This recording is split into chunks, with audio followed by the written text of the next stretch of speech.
Question to Senator Kennedy from Mr. Novins.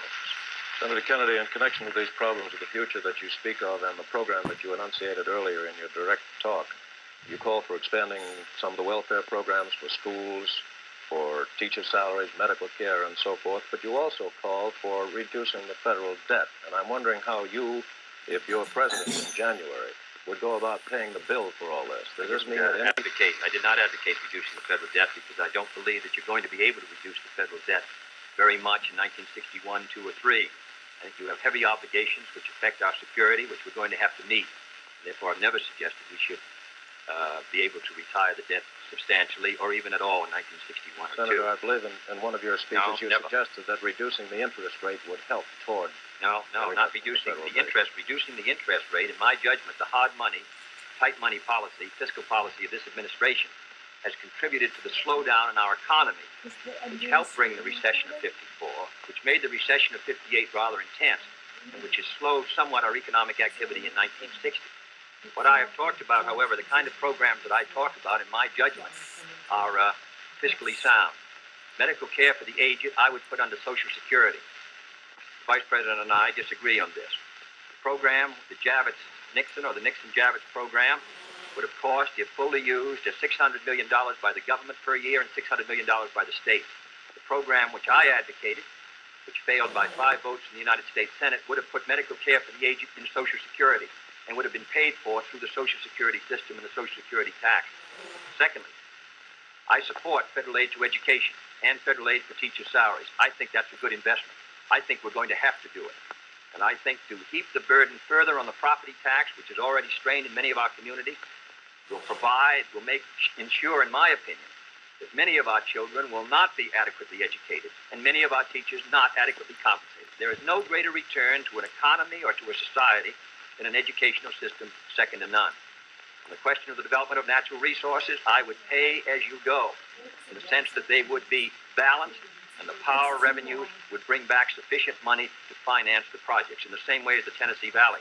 I believe in the balanced budget, and the only conditions under which I would unbalance the budget would be if there was a grave national emergency or a serious recession.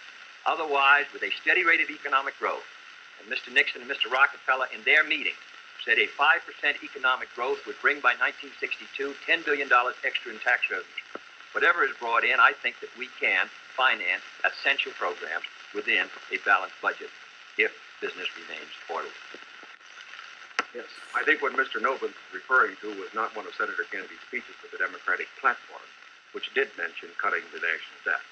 I think, too, that it should be pointed out that, of course, it is not possible, particularly under the proposals that Senator Kennedy has advocated, either to cut the national debt or to reduce taxes.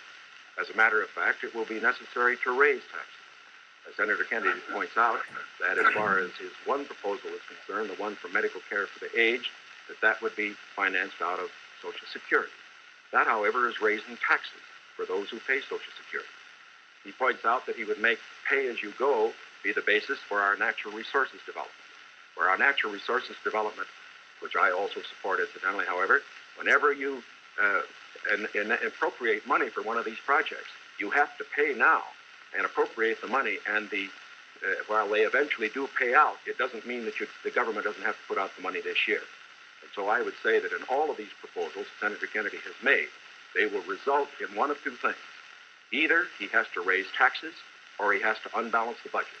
If he unbalances the budget, that means you have inflation, and that will be, of course, a very cruel blow to the very people, the older people that we've been talking about. As far as aid for school construction is concerned, I favor that, as Senator Kennedy did in January of this year, when he said he favored that rather than aid to teacher salaries.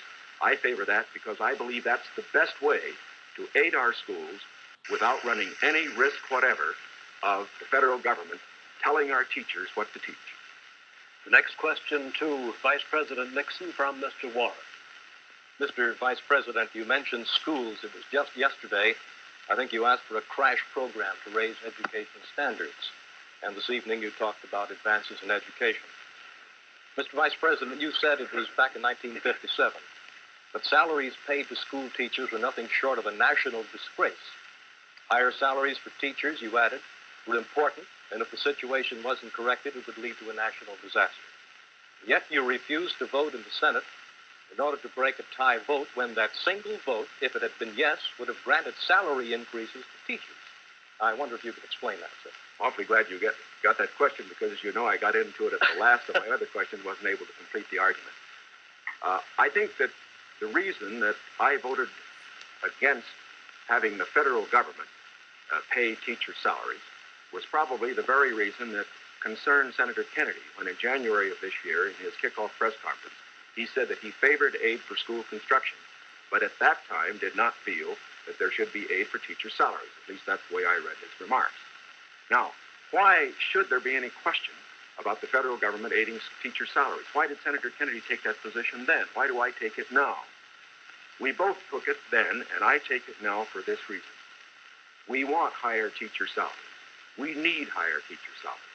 But we also want our education to be free of federal control. When the federal government gets the power to pay teachers, inevitably, in my opinion, it will acquire the power to set standards and to tell the teachers what to teach. I think this would be bad for the country. I think it would be bad for the teaching profession. There is another point that should be made. I favor higher salaries for teachers. But as Senator Kennedy said in January of this year in the same press conference, the way that you get higher salaries for teachers is to support school construction, which means that all the local school districts in the various states then have money which is freed to raise the standards for teacher salaries. I should also point out this. Once you put the responsibility on the federal government for paying a portion of teacher salaries, your local communities and your states are not going to meet the responsibility as much as they should. I believe, in other words, that we have seen the local communities in the state assuming more of that responsibility. Teacher salaries, very fortunately, have gone up 50% in the last 8 years, as against only a 34% rise for other salaries. This is not enough. It should be more. But I do not believe that the way to get more salaries for teachers is to have the federal government get in with a massive program.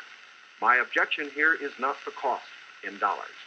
My objection here is the potential cost in controls and eventual freedom for the American people by giving the federal government power over education. And that is the greatest power a government can have. Senator Kennedy's comment?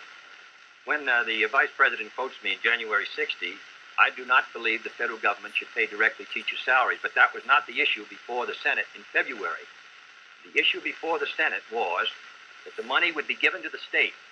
The state then could determine whether the money would be spent for school construction or teacher salaries. On that question, the Vice President and I disagreed.